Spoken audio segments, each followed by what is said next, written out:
فضای غبارآلود استدیوم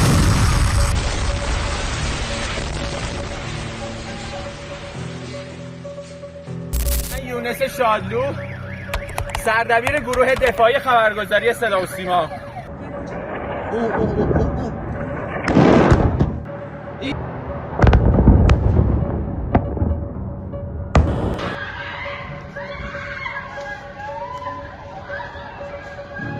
Iran cannot have a nuclear weapon. I said it over and over again. Everyone should immediately evacuate Tehran. Tehran, of course, being the largest city in Iran, home to some 10 million people directly in the city, 16 million if you talk about the surrounding areas. Michael Tracy called it, I think, the most irresponsible statement that has ever been made in the history of the presidency, and it's hard to think of what could compete with it. Iran is 90 million people. You think having a failed state of 90 million people is going to make the Middle East great again? Like, insanity.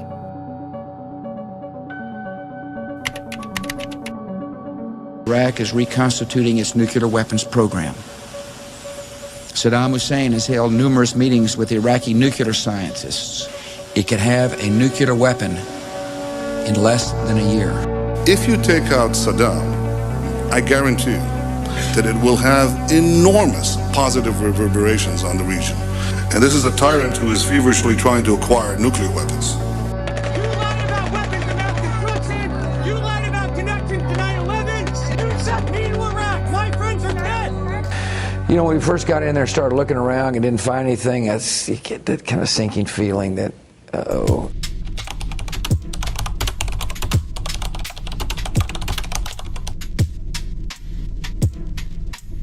But when it comes time to war, especially when the governments are selling wars to people, when they're attempting to scare them into supporting a war, skepticism is almost not even enough. You have to kind of begin by disbelieving what it is that you're being told. And if Iran had a nuclear deterrent, there's no way that the United States or Israel, for that matter, would be threatening to attack Iran now.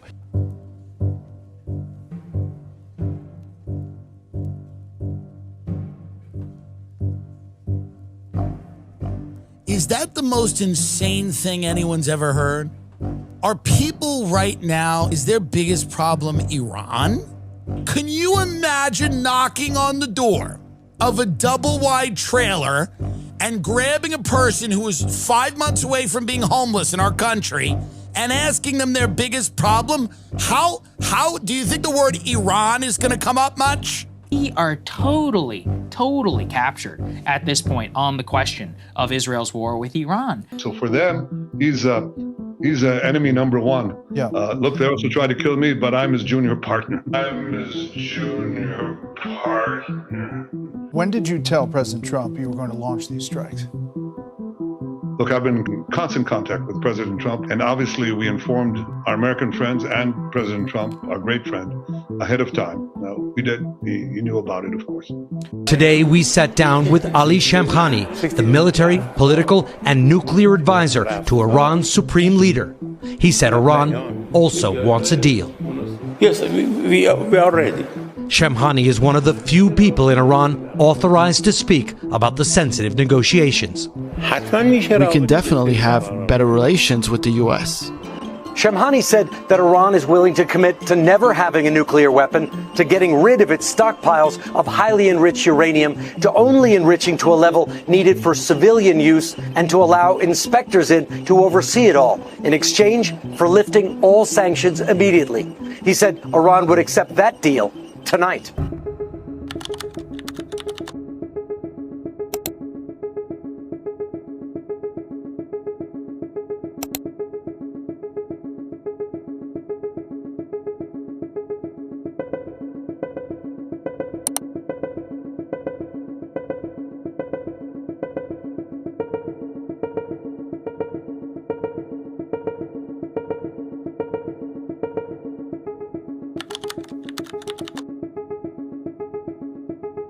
We now know that at least the recent discussions about, diplomatic negotiations and, hey, we're going forward with these talks this weekend was a ruse.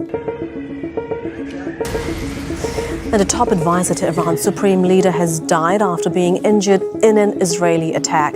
That's according to government-affiliated media reports. Ali Shamkhani previously served as the national security chief for a decade.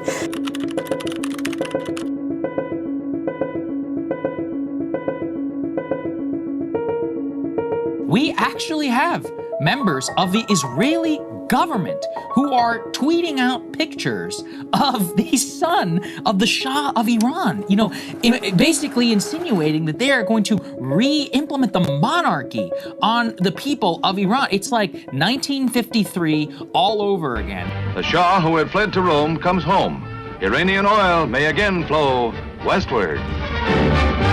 Of these attempts by the United States and others to install these types of figures, and it never ever works out. When will we ever back the right horse in the Middle East?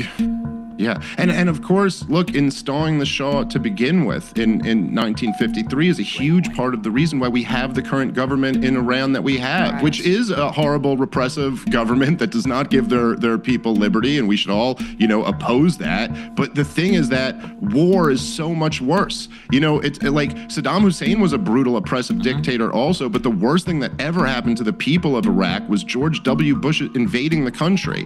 But he gave me a quote. He said, Iran cannot have a nuclear bomb.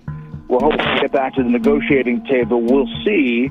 Donald Trump telling him to come back to the negotiating table now is a joke. Yeah. I mean, what a impotent leader to be sitting there talking about coming back to the negotiating table. It's like sitting after Pearl Harbor and telling FDR, now's the time to go negotiate with the Japanese. Right. Negotiations are over now. The time for negotiations was before this.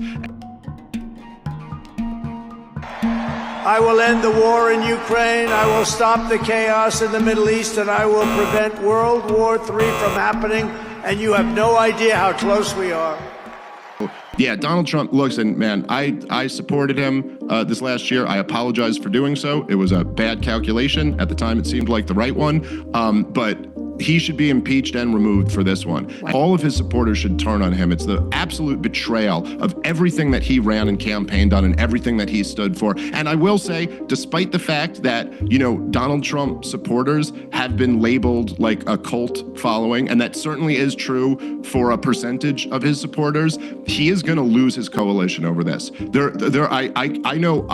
I don't just speak for myself when I say there are a lot of us who simply will not go along with this. So it was John Quincy Adams who said, if we go around the world looking for monsters to destroy, we will become the dictatress of the world, but we will lose our own soul. He's been saying this for a decade, Sean. He's been saying it for a decade. I do not want to go to war. He's been saying it all week. I do not want to go to war. But if I have to, I'm going to knock somebody's head off.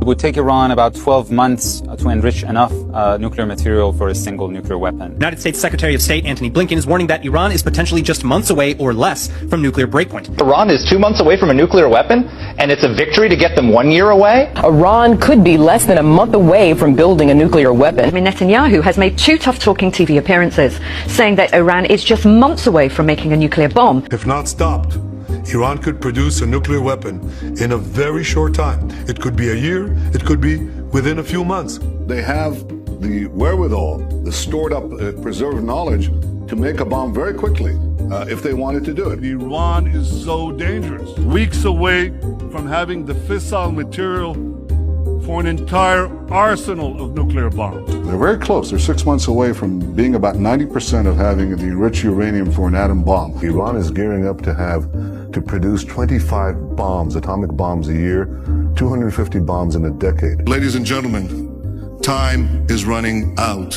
Iran will be capable of producing alone, without importing anything, nuclear bombs within 3 to 5 years.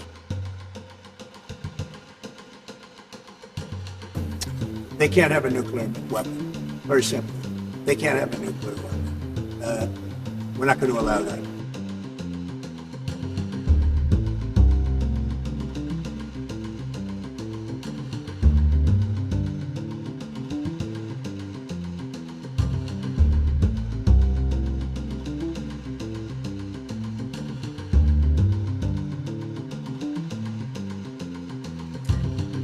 The IC continues to assess that Iran is not building a nuclear weapon, and Supreme Leader Khamenei has not authorized the nuclear weapons program that he suspended in 2003. But how close do you personally think that they were to getting one? Because Tulsi Gabbard testified in March that the intelligence community said Iran wasn't building a nuclear weapon.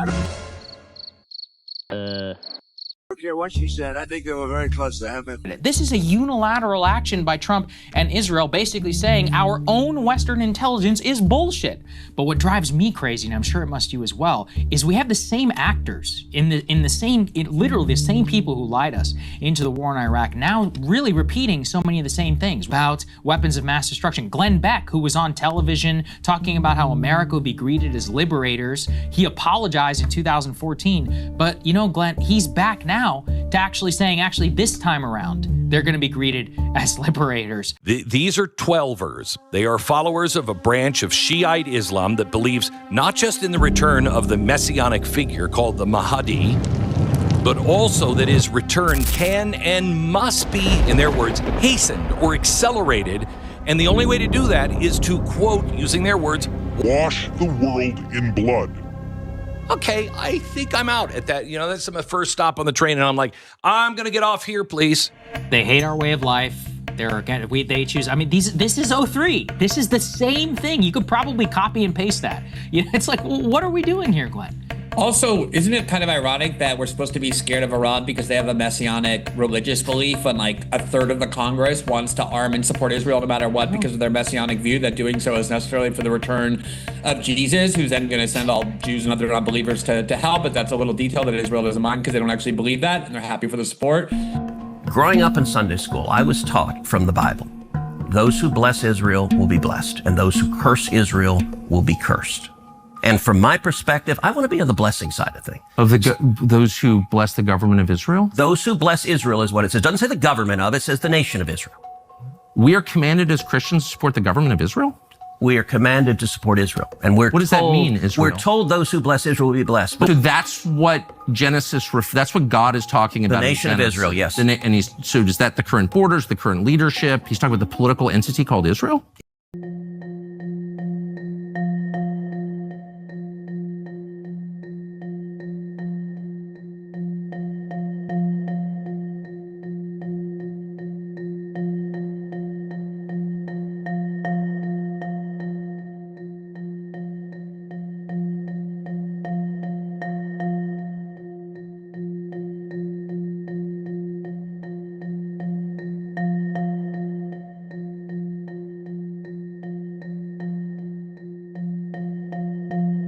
Now, with regard to your question about the influence of Israel and the lobby on the United States, the influence of the lobby in the United States is awesome.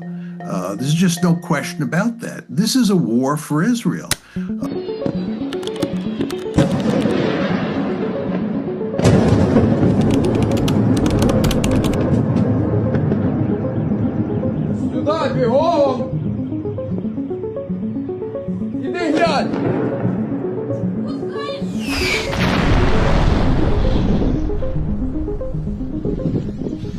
A short time ago, the U.S. military carried out massive precision strikes on the 3 key nuclear facilities, that the strikes were a spectacular military success. Congratulations, President Trump. Well, I actually think he's delusional. We did not get all of their nuclear infrastructure. We did not destroy all of their nuclear capability. Secondly, even if we did, they can rebuild it. And third, they now have a greater incentive than ever to get nuclear weapons. The people are coming together to support the regime. There's a rally around the flag effect. So I think this is not going to work to cause regime change any more than it's going to work to eliminate the nuclear capability.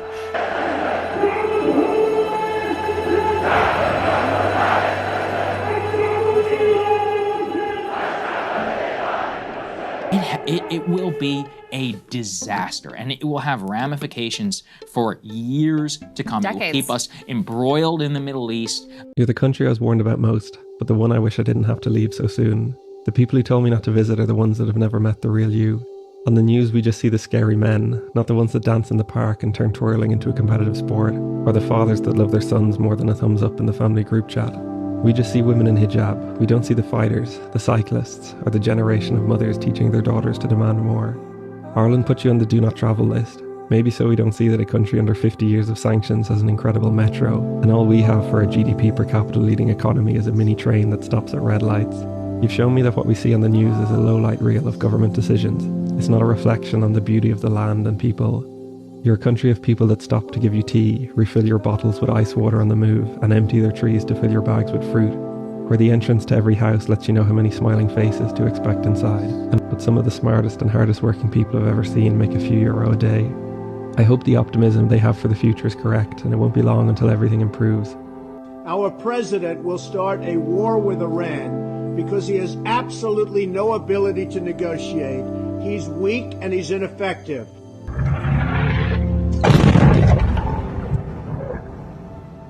The Shah who had fled to Rome comes home.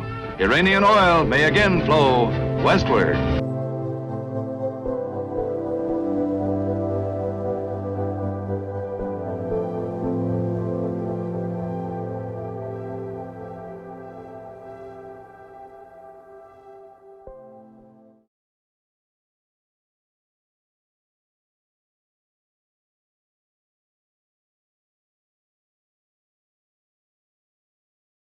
You said totally obliterated. The president has said totally obliterated the Iran nuclear program. Yeah. Do you know for sure where all the highly enriched uranium is? Well, Brett, I think that's actually not the question before us. Our goal was to bury the uranium, and I do think the uranium is buried.